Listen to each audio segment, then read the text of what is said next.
Assalamualaikum warahmatullahi wabarakatuh. Selamat pagi, salam sejahtera buat kita semua. Kembali kita bertemu dalam program podcast Radar Selatan, cerita di balik berita. Hari ini menjadi sangat istimewa karena tamu kita adalah seorang guru, seorang pendidik, seorang yang sangat aktif di dunia pendidikan di Bulukumba. Beliau adalah Hajah Hamrina Andi Muri. Assalamualaikum Ibu Haji. Waalaikumsalam warahmatullahi wabarakatuh dan selamat sore. Ya, gimana kabar? Alhamdulillah sehat Ya. walafiat. Meski dalam situasi pandemi, kita harus tetap semangat, apalagi anak-anak sudah mulai belajar tatap muka ini. Ya, insya Allah kita akan selalu semangat dan yang paling utama adalah bahagia. Saya selalu menanyakan kepada siapapun saya bertemu, saya selalu menanyakan bagaimana kondisinya, apakah sehat? Karena kalau sehat, berarti insya Allah kita akan terhindar dari segala penyakit. Amin, amin, ya Rabbal Alamin. Nah, saya ingin mengucapkan selamat Hari Guru. Terima untuk kasih. tahun 2021, apalagi Ibu Rina adalah Ketua Panitia untuk peringatan Hari Guru Nasional tingkat Kabupaten Bulukumba. Iya. Nah, bicara soal guru, saat ini situasinya memang menjadi sangat sulit ya, karena kita sedang berhadapan dengan pandemi COVID-19. Anak-anak lebih banyak belajar di rumah selama 1 tahun lebih. 2 tahun. Ya. 2 tahun belajar daring, belajar online, dan tantangannya pasti berbeda ketika guru melakukan proses belajar mengajar dengan tatap muka. Ya. Sebagai guru dan punya pengalaman sebagai guru bantu bahkan ya, saya dengar Ibu Haji pernah menjadi guru bantu di Bulukumba. Itu tahun berapa Bu Haji? Jadi saya pertama kali terangkat sebagai PNS itu tahun 2000. Jadi pada saat itu saya menjadi guru bantu. Guru apa di sana? Tepatnya di SMP Negeri 7 Gantarang. SMP Negeri 5 Gantaran sekarang menjadi SMP 7 Bulukumba. Jadi saat itu saya mengajar seni budaya dan bahasa Inggris. Kebetulan di sekolah itu tidak ada guru bahasa Inggrisnya. Oh ya, berarti merangkap ya. Ya, merangkap. Dan pengalaman menjadi guru di masa di tahun 2000-an itu seperti apa, Ibu Haji? Jadi guru pada tahun 2000 itu ya masih kurang lebih sama dengan guru saat ini. Pada waktu itu tahun 2000 saya mengajar di SMP 5 Gantarang, masih SMP 5 namanya. Tahun pertama kami bergabung dengan teman-teman di sana, sekolah itu menjadi sekolah standar nasional. Wow. Iya, sekolah standar nasional dan itu satu-satunya di Kabupaten Bulukumba. Wow. Kebetulan kami di sana semua bersamaan terangkat jadi PNS itu ada sekitar 14-15 orang. 15 ya, guru. 15 orang guru. Jadi intinya di situ semangatnya masih sangat luar biasa. Bisa mengajar di sekolah yang bukan di kota ya, bukan tapi di kecamatan, tapi dedikasi yang diberikan Ibu Rina kepada anak-anak didik sangat luar biasa karena bisa mengantar sekolah menjadi sekolah yang terbaik standar nasional di zamannya. Iya, jadi waktu itu karena mungkin semangat kami itu adalah boleh kita katakan ini semangat juang 45 luar biasa. Jadi kami itu sepakat bahwa sekalipun sekolah kita berada di pelosok desa, kita ingin anak-anak kita mendapatkan layanan pendidikan itu tidak ada bedanya dengan anak-anak di kota. Jadi kami itu mengedukasi orang tua siswa yang ada di sekitar sekolah itu, sering mengajak karena di sana jujur di Sawere itu tepatnya pada zaman saya mengajar di sana itu kesadaran orang tua untuk menyekolahkan anaknya itu masih sangat rendah. Iya. Berarti luar biasa dong perjuangannya ya Bu Haji, jadi kita ini dengan teman-teman ini membaur dengan masyarakat di sekitar. Apakah memang sejak kecil bercita-cita jadi guru Ibu Rina? Sebenarnya sih kalau cita-cita itu jauh dari cita-cita saya. Tapi kok bisa kemudian menjadi guru dan sangat total begitu? Begini, jadi awalnya itu sebenarnya saya bercita-cita untuk menjadi insinyur arsitek. Sangat jauh dari guru Sangat ya, jauh. arsitek. Ya, Jadi ya. keinginan besar ini Bu Una untuk menjadi arsitektur. Dan saya mengenali potensi yang saya miliki. Tetapi pada saat saya SMA kelas 3, saya menyampaikan kepada ibu saya bahwa saya bercita-cita untuk mendaftar di Unhas teknik arsitek. Tetapi pada saat itu ibu saya tidak mengizinkan. Dia bilang, saya tidak setuju karena kalau kamu kuliah di arsitek butuh biaya yang besar. Kamu jadi guru aja katanya, kamu jadi guru sajalah. Pada waktu itu kan tahun 88, guru itu masih, untuk jadi guru itu masih sangat muda. Biasanya begitu selesai bisa terangkat jadi guru. Harapan ibu saya itu, kebetulan Ibu Una, saya terlahir dari keluarga yang kurang beruntung, boleh saya katakan seperti itu. Kurang beruntungnya dari segi ekonomi. Saya lahir di usia 9 bulan itu saya sudah yatim. Jadi praktis ibu saya menjadi single parents, dan ibu saya tidak punya penghasilan tetap. Jadi saya terpaksa mengurungkan niat untuk jadi arsitek dan mengikuti kehendak ibu saya untuk menjadi guru. Saya tahu juga bahwa guru itu sebenarnya adalah cita-cita yang mulia. Saya berusaha untuk mencintai profesi guru. Sekalipun sebenarnya itu jauh dari cita-cita dan harapan saya. Tapi kemudian akhirnya bisa sangat total, kemudian guru mengantarkan Ibu Rina bisa seperti sekarang kan? Ya, alhamdulillah. Ya, luar biasa. Mungkin karena berkah dari mengajar itu ya Ibu Una, mencerdaskan anak bangsa, itu menjadi berkat tersendiri ketika kita ikhlas melakukan sesuatu. Saya percaya itu karena saya merasakannya sendiri. Iya. Dan itu kelihatan dari kerja-kerja Ibu Rina selama ini. Saya sudah melihat dan mengikuti benar-benar perjuangan yang tidak mudah, gitu ya, dan mengantarkan anak-anak meraih cita-cita, kemudian tetap mengabdi kepada orang tua dengan mengikuti keinginan ibu, orang tua. gitu. Itu menjadi sesuatu yang tidak semua orang bisa melakukan. Iya, saya dengan mudahnya move on dan menyadari kekurangan dari keluarga kami. Sekalipun sebenarnya cita-cita itu ingin sekali, saya malah bermimpi untuk menjadi seorang arsitek. Sampai sekarang masih memiliki. Iya, kelihatan sekarang dari setiap kegiatan-kegiatan yang saya buat itu Bu Una bisa lihat itu hasil dari imajinasi saya, kreativitas saya. Sudah bisa kelihatan hasilnya dan nampak bahwa sebenarnya saya punya potensi di sana. Saya mengenali diri saya bahwa saya punya potensi, tetapi tidak kesampaian, dan akhirnya sekarang sekalipun saya bukan insinyur arsitek, tetapi saya bisa mengaplikasikannya ke dalam kehidupan saya. Dan bisa mencetak anak-anak, itu luar biasa, sudah bisa mendesain sebuah apa namanya, mungkin karya pembelajaran, proses pembelajaran, dan lahirlah anak-anak yang berprestasi di Bulukumba. Itu sangat jauh lebih di luar ekspektasi kita semua ya Ibu Rina. Aduh, saya jadi akhirnya tahu sejarahnya seperti apa, bahwa apa yang sudah dicapai oleh Ibu Rina sampai hari ini itu tidak lepas dari proses panjang yang sudah dilewati, perjuangan dari satu kampung ke kampung lain mungkin ya.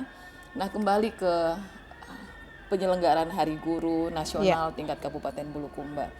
Dalam situasi sekarang pandemi seperti ini, itu tantangannya kan pasti berbeda. Iya, ya, tentu. Ibu Rina, tantangan dalam dunia pendidikan. Iya.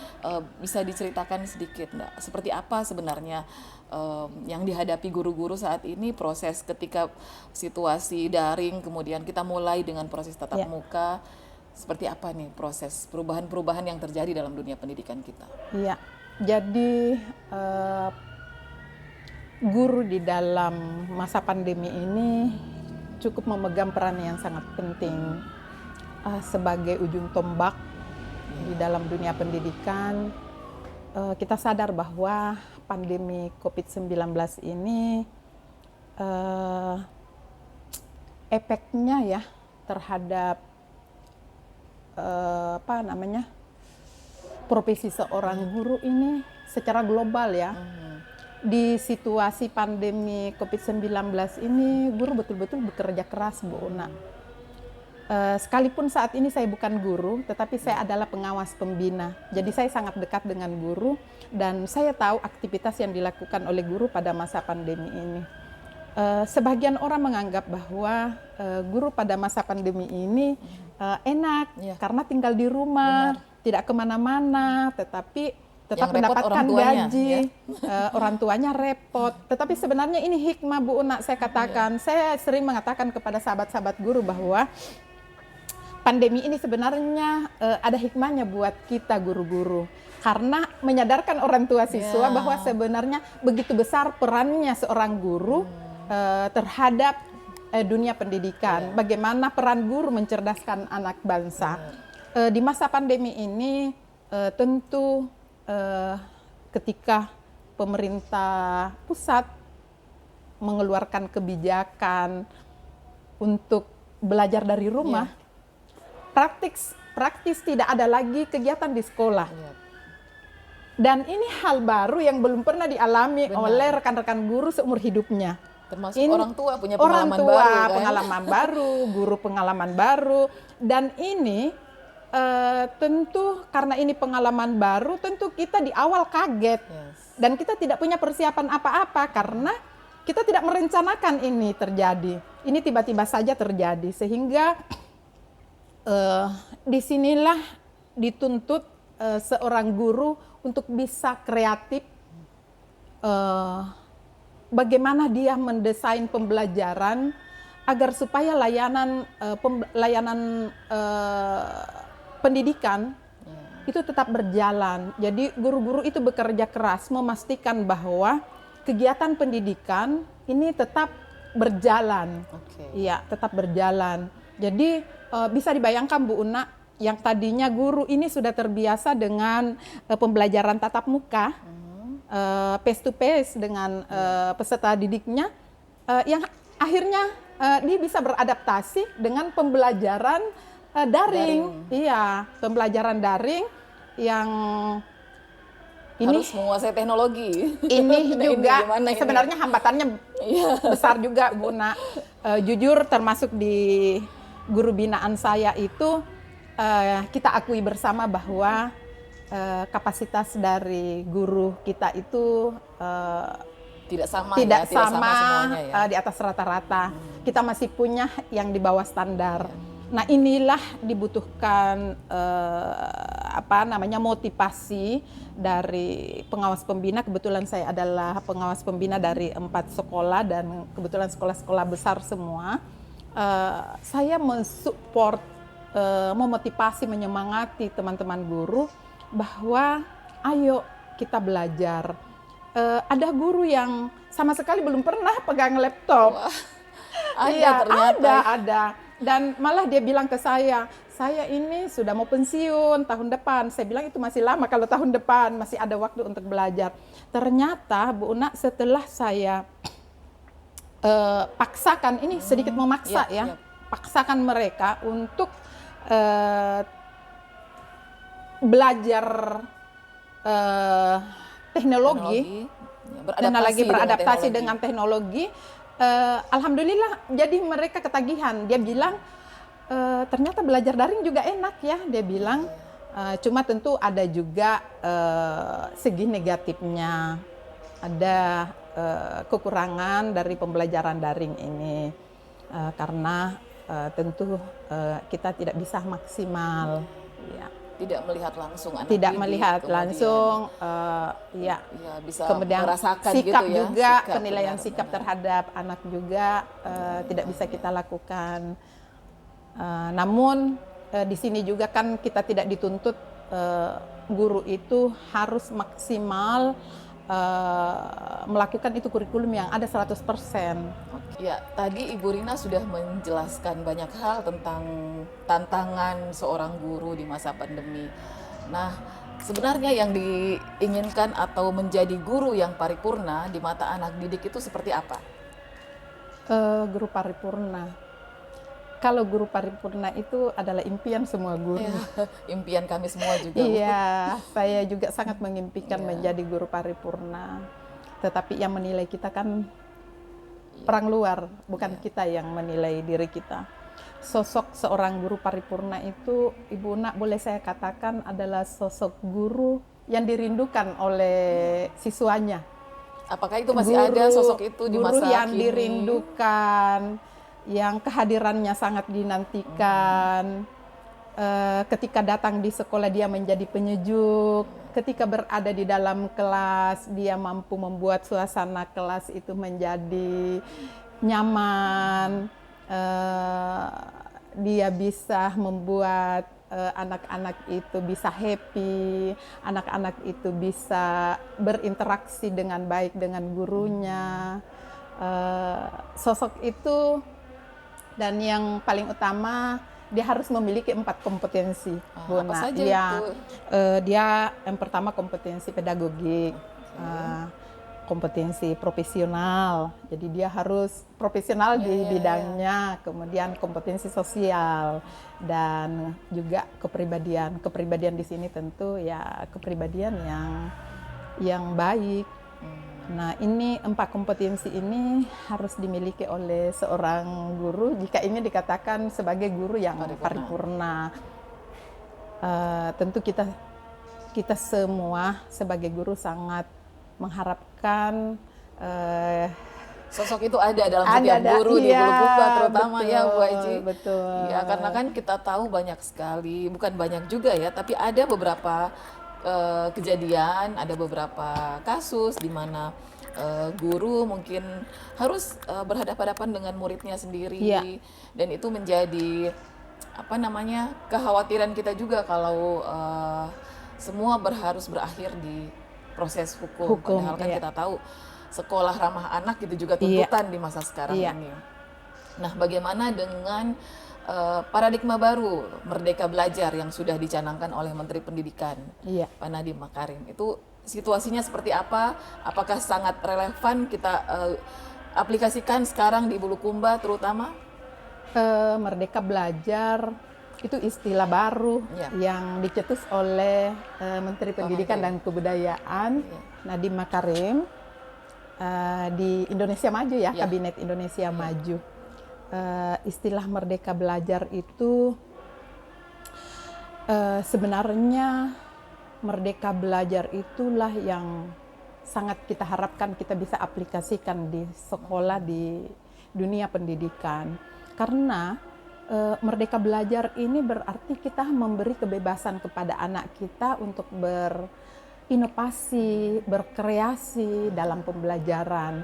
Jadi anak itu tidak lagi kita dijali gitu ya, dijali dengan pelajaran-pelajaran yang mungkin mereka tidak inginkan gitu. Iya, anak-anak itu kan sekarang Bu Una, kalau zaman saya sekolah dulu, kadang saya ada agak kritis ya terhadap guru, tetapi kalau kritis seperti itu kadang-kadang kita dimusuh sama guru. Padahal sebenarnya itu paradigma lama itu, paradigma baru itu segala bentuk kritikan dari anak itu kita harus akomodir, tidak boleh kita patahkan, karena mungkin di balik itu ada sesuatu yang ada pada sosok anak tersebut. Tapi belum tergali.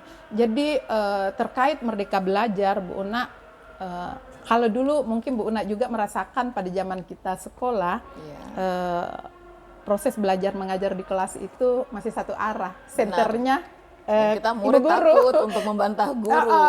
Lipat tangan yang rapi, Betul. dengarkan gurunya baik-baik, Betul. dan sosok guru yang dianggap hebat pada zaman itu adalah guru ketika mampu menjelaskan dengan suara yang lantang. Kita masih di luar sudah kedengaran suaranya.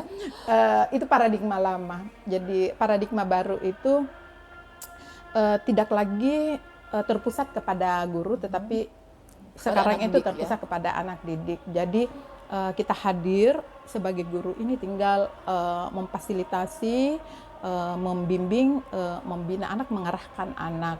Jadi anak itu ketika dia mendapatkan jawabannya sendiri itu lebih awet dibanding kalau diberitahu oleh gurunya. Benar. Iya, jadi lebih bagus itu kalau anak secara langsung diperhadapkan pada persoalan dan anak sendiri mencari solusinya sendiri. Berarti fungsi guru di sini sebagai fasilitator, iya, begitu fasilitator, ya? iya. Okay. Apakah itu juga sudah bisa, maksudnya dengan kondisi masyarakat Bulukumba itu tepat untuk diterapkan? Sangat tepat kita terapkan, namun kita akui bahwa kondisi guru kita pada saat ini, khususnya di Kabupaten Bulukumba, tentu belum merata. PR lagi nih buat Ibu Rina. Itu PR buat kami. Tentu ke depannya ada langkah-langkah strategis yang akan dilakukan oleh Dinas Pendidikan sebagai leading sektor untuk meningkatkan kapasitas guru, meningkatkan kompetensi guru, berkaitan dengan visi misi Bupati Bulukumba. Salah satu visi misi Bupati adalah peningkatan SDM. Iya, peningkatan SDM melalui pendidikan dan kebudayaan yang berkarakter dan kearifan lokal. Nah, peningkatan SDM di sini tentu kita mulai dari guru dulu. Iya. Tetapi di visi misi Bupati ini SDM-nya bukan cuma guru, tetapi SDM juga peserta didiknya. Tetapi tentu kita mengawali dari gurunya dulu. Gurunya harus siap dulu sebelum jadi memberikan itu ke anak murid. Seperti tadi Bu Nak mengatakan, guru paripurna itu sebenarnya guru yang bisa kita tiru, kita contoh. Jadi di Merdeka Belajar ini sebenarnya merdekanya itu, esensi kemerdekaan itu dalam artian merdeka berpikir dan dimulai oleh guru. Jadi dimulai oleh guru dan dicontoh oleh peserta didik. Jadi saya sangat berharap mungkin ke depan kita lebih memaksimalkan untuk peningkatan SDM-nya. Karena tentu kita berharap kualitas pendidikan dari tahun ke tahun itu semakin mengalami perbaikan. Kita berharap mutu pendidikan khususnya di Kabupaten Bulukumba itu bisa meningkat seiring dengan visi misi Bupati Bulukumba. Harus ya, kita support Ibu Rina dan Dinas Pendidikan, juga kita mendorong supaya visi misi Pak Bupati juga bisa dicapai lewat program-program dari Dinas Pendidikan. Nah, terkait dengan tema dari Hari Guru Nasional tahun 2021, apa saja sih yang sebenarnya yang bisa kita lakukan untuk mencapai tema besar itu? Di tema Hari Guru Nasional sekarang, tentu kita berharap bahwa guru-guru itu di dalam mengajar ini mengajar dari hati, Bu Una. Jadi dia mengajar dari hati. Guru-guru itu bisa menambah ilmu kepada peserta didiknya itu dengan cara empati, sehingga tentu ini bisa lebih mudah diserap oleh peserta didik. Ini sejalan dengan tema Hari Guru Nasional, bergerak dengan hati, pulihkan pendidikan. Iya, jadi pulihkan pendidikan pasca pandemi COVID-19 ini, Bu Una, ada PR besar bagi kita di dunia pendidikan. Tentu pasca pandemi ini tentu semua seluruh dunia mengalami ini ketertinggalan untuk bahan ajar, karena selama kurang lebih 2 tahun ini sekalipun pembelajaran tetap berjalan, tetapi ini tidak maksimal karena dibatasi oleh waktu, dibatasi oleh ruang, sehingga ini menjadi PR besar bagi kita, khususnya di Dinas Pendidikan dan Kebudayaan, bagaimana kita bisa mengejar ketertinggalan anak-anak didik kita. Ada banyak materi-materi yang terutama anak SD yang kelas 1 sampai kelas 3 itu Bu Una. Gitu. Iya, pada masa-masa anak ini pembentukan. Benar. Ya Masa-masa emas ya disebut seperti itu ya. Di mana dia tidak berhubungan langsung, berinteraksi langsung dengan guru-gurunya, dan pembelajaran daring ini tentu syarat dengan kekurangan. Jadi itu harus dikejar oleh guru sekarang. Iya, harus dikejar. Jadi tentu ada langkah-langkah strategis yang harus kita lakukan agar ketertinggalan itu bisa kita bisa disebut mungkin percepatan begitu. Iya, percepatan, ya, Ya. Nah, apa harapan Ibu Rina di Hari Guru Nasional ini untuk bisa menjawab semua yang tantangan-tantangan? Saya tidak mau menyebut ini problem ya, tapi tantangan untuk menjawab semua tantangan yang diceritakan tadi. Itu harapannya seperti apa untuk guru-guru kita di Bulukumba juga di Indonesia? Harapan saya tentunya sebagai seorang guru, ayo kita berkreasi. Oh, lupa saya sampaikan Bu Una, dalam rangka Hari Guru Nasional ini kebetulan kami ada beberapa lomba. Ya, sekalipun masa pandemi pandemi sudah melandai, tetapi kita belum keluar ya, belum keluar dari pandemi. Jadi dengan keterbatasan itu, namun kami tetap ada melakukan lomba-lomba di tingkat cabang itu di kecamatan, terutama ini pembuatan video pembelajaran. Kenapa saya lakukan seleksi atau lomba pembuatan video pembelajaran? Karena saya ingin mengajak teman-teman guru. Saya tahu di Bulukumba ini ada banyak guru yang punya potensi besar, ada punya bakat besar, sehingga saya berharap dengan kegiatan ini di Hari Guru Nasional, kita akan tahu ada berapa banyak guru yang punya potensi.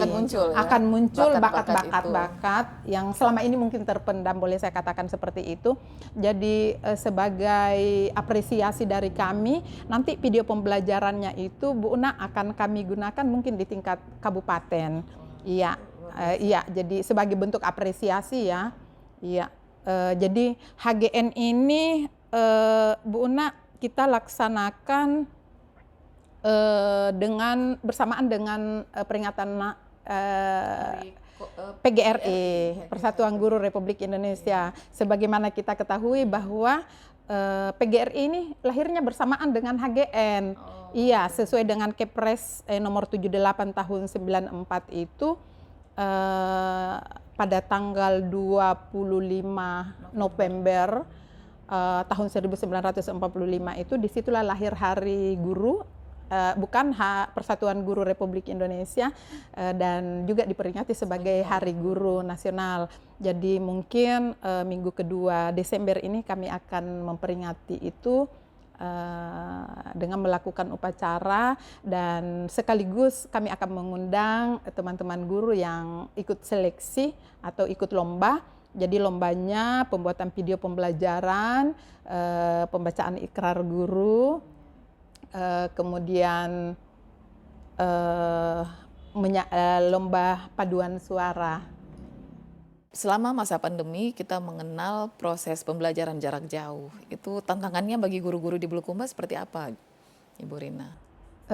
Pembelajaran jarak jauh, sebagaimana saya sampaikan sebelumnya bahwa ketika ada kebijakan dari pemerintah pusat ya, bahwa pembelajaran tatap muka ditiadakan, praktis tidak ada lagi kegiatan di sekolah, sehingga kita diminta untuk melakukan proses pembelajaran itu dengan daring, jadi dalam jaringan.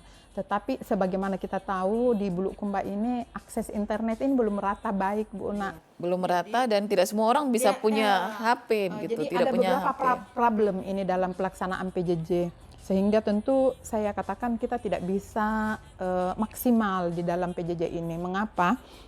Tantangannya bagi guru adalah yang pertama, pada pelaksanaan PJJ ini, yang pertama akses internet. Tidak semua desa-desa Wilayah, itu, wilayah itu akses internetnya bagus. Kemudian yang kedua, tidak semua peserta didik itu punya fasilitas, apakah laptop atau HP pintar, handphone. Tidak semua peserta didik punya itu. Kalaupun punya, terbatas lagi kemampuan, apalagi yang hidup di bawah garis kemiskinan, tentu dia tidak bisa beli pulsa karena pembelajaran daring itu tentu membutuhkan pulsa, pulsa data ya, kuota data. Kemudian yang ketiga, kemampuan dari guru juga masih ada yang belum mampu menguasai teknologi. Ya, gimana solusinya, caranya? Jadi ada beberapa solusi. Jadi bukan guru namanya Bu Una kalau tidak kreatif mencari. Ya, benar. Tidak kreatif mencari Harus solusi. Selalu ada jalan keluar ya. Jalan keluar. Jadi itulah guru. Jadi guru itu selalu ada saja. Ada idenya. Ide-ide yang kreatif. Saya mau bikin apa ya supaya yang jelas kita pastikan layanan pendidikan ini tetap berjalan, pembelajaran tetap berjalan, sehingga guru-guru itu yang yang anaknya peserta didiknya ini tidak bisa mengikuti daring. Jadi ada dua cara metode yang mereka gunakan. Tetap daring juga dilaksanakan, yang tidak bisa daring itulah dilakukan secara luring. Luringnya itu ada titik fokus yang disampaikan oleh gurunya yang mendatangi Bu Una. Jadi itu luar biasa. Door to door ya? Iya, door to door. Jadi itulah peran seorang guru yang sebenarnya masyarakat luas itu tidak tahu bagaimana upaya guru mendatangi rumah siswanya satu persatu. Kadang-kadang juga kalau bertetangga dikumpulkan. Jadi ada titik fokusnya di mana.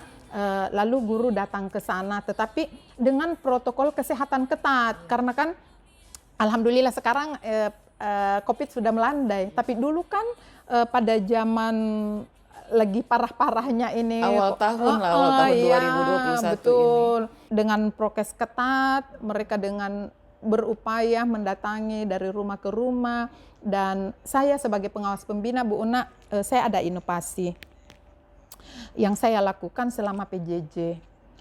Saya anggap itu efektif dan bermanfaat dan bisa digunakan oleh teman-teman yang lain. Pada masa PJJ itu, kita kan dilarang berinteraksi secara langsung. Sementara saya sebagai pengawas pembina, tugas pokok saya sebagai pengawas pembina harus mengetahui keterlaksanaan pembelajaran yang dilakukan oleh guru-guru saya. Sehingga saya pikirkan bagaimana saya juga harus melakukan supervisi secara daring. Jadi saya supervisi daring agar supaya saya tahu bahwa betul ini gurunya melakukan proses pembelajaran. Jangan sampai akal-akalan, karena pada masa pandemi ini kadang-kadang Bu Una guru mungkin berada di Makassar, tetapi betul. Kita kira dia berada di Bulukumba. Tetapi yang jelas kewajibannya di dalam melakukan proses belajar mengajar itu tetap berjalan. Jadi saya melakukan supervisi secara daring. Jadi pada saat guru mengajar dengan siswanya secara daring, saya juga masuk di situ. Juga ya, hadir di situ. Hadir tanpa sepengetahuan guru. Dengan pengetahuan karena ada link yang dibagi dan saya ikut bergabung di situ untuk memastikan dan untuk mengevaluasi keterlaksanaan PJJ ini. Jangan sampai asal-asalan, kasihan anak-anak kita. Sehingga ada juga yang ngeles bilang, Bu, sama sekali ini enggak bisa daring saya. Saya hanya bisa, kenapa enggak bisa daring? Itu anak-anakku tidak ada satupun yang bisa. Masa? Kalau begitu silahkan luring dengan anak-anaknya, tapi dengan saya supervisinya tetap daring. Tetap hadir di situ. Saya tetap hadir. Jadi saya tetap daring dengan gurunya pada saat mengajar. tetapi gurunya mengajar dengan luring. Ya, Nah, itu berarti ya, dikombinasikan. kombinasi. Jadi saya tidak ada ruang bagi guru untuk bisa mengelak bahwa ya, jadi selalu kita berusaha berpikir kreatif dan inovatif dan solutif. Itulah guru. Tadi Bu Aji mengatakan bahwa banyak sekali suka duka dalam menjadi guru bantu. Nah, punya pengalaman yang tidak terlupakan tidak Bu Aji? Sebagai guru bantu? Sebagai guru bantu, apakah pernah dapat teguran keras dari kepala sekolah atau pernah punya pengalaman Saya kan yang guru manis, jadi tidak pernah ditegur. Artinya guru yang berprestasi tidak pernah dapat teguran. Dengan sesama guru mungkin atau dengan siswa sendiri. Itulah dinamika. Jadi selama jadi guru dengan atasan saya tidak pernah sekalipun ada berselisih dengan atasan karena saya tahu batasan saya sebagai seorang bawahan dan tentu saya memahami, saya melaksanakan tupoksi saya dengan baik dan tetap berupaya agar hubungan baik antara atasan dan bawahan itu tetap terjalin. Tetapi dinamika dengan teman mengajar banyak. Pernah dengan teman mengajar pada waktu itu bagian kurikulum saya ingat sekali. Biasanya kita itu guru dikasih 1 hari prei selama seminggu. Kebetulan suami saya kan di struktural. Waktu itu kalau hari Sabtu dia libur. Jadi saya mintanya, kalau begitu kasih saya dong liburnya hari Sabtu. Ternyata saya dikasih full, yang lain tidak. Nah, di situ diuji kesabaran. Jadinya nggak libur ini. Jadinya nggak libur. Pernah juga sekali di sini yang saya tidak bisa teruji, saya punya emosi. Pada waktu pembagian pada saat ujian nasional, itu masih ada ujian nasional. Biasanya saya selalu jadi panitia. Jadi pas tahun ini nama saya tidak ada di panitia, tidak ada juga di kepengawasan. Saya tidak komplain, tetapi setelah saya tahu di antara 61 orang guru di situ, baik guru PNS dan non PNS, semua punya tugas. Kalau tidak sebagai panitia, dia sebagai pengawas di luar. Kecuali saya. Nah, di situ tidak saya tidak mampu mengendalikan, mungkin itu kekurangan dan saya anggap suatu hal yang buruk. Karena saya melakukan protes besar. Tapi itulah dinamika dan seiring bertambah usia Bu Una, ya kita lebih bijaklah dalam memaknai hidup. Karena tidak selamanya apa yang menjadi ekspektasi kita itu bisa menjadi kenyataan.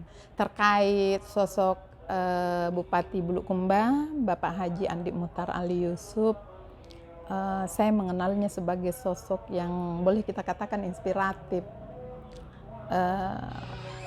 Saya banyak terinspirasi dari success story dia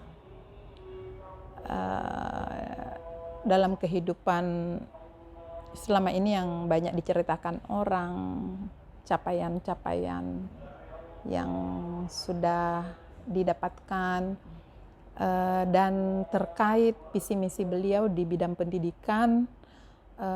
Saya melihatnya beliau punya perhatian yang sangat besar terhadap dunia pendidikan.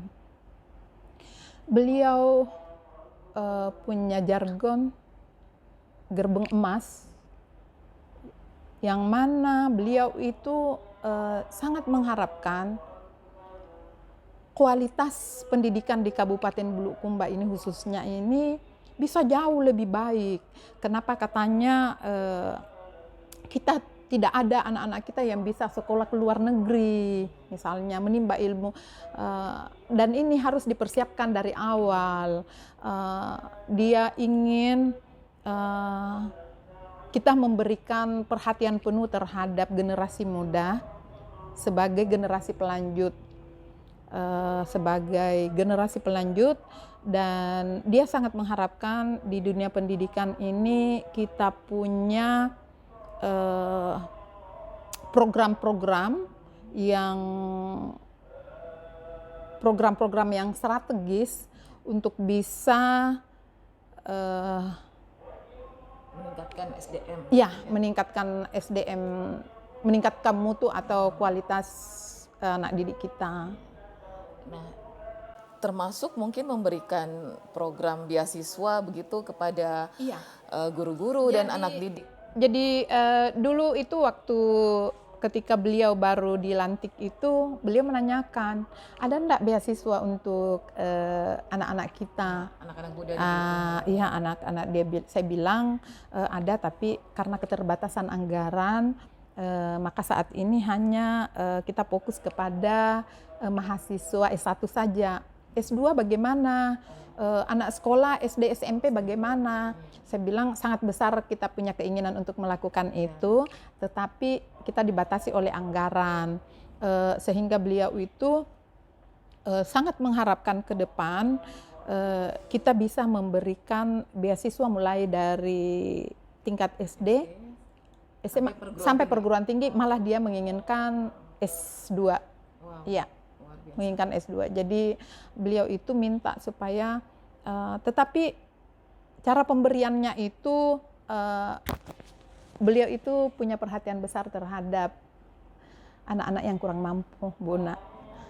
Karena kan tahun ini pemberian beasiswa yang kita lakukan di Dinas Pendidikan itu masih dalam batasan nilai IPK tertinggi 3,8. Minimal nilai akademiknya, prestasi akademik, tetapi di situ tidak ada batasan. Kita klasifikasi maunya beliau itu ada ruang untuk disiapkan untuk anak yang tidak mampu, karena jangan sampai dia berprestasi tapi dia kaya, dia anak mampu, sehingga di tahun 2022 ini kami akan spesifikasi ya, menambah kuotanya begitu ya, menambah kuota dan mengklasifikasi kembali.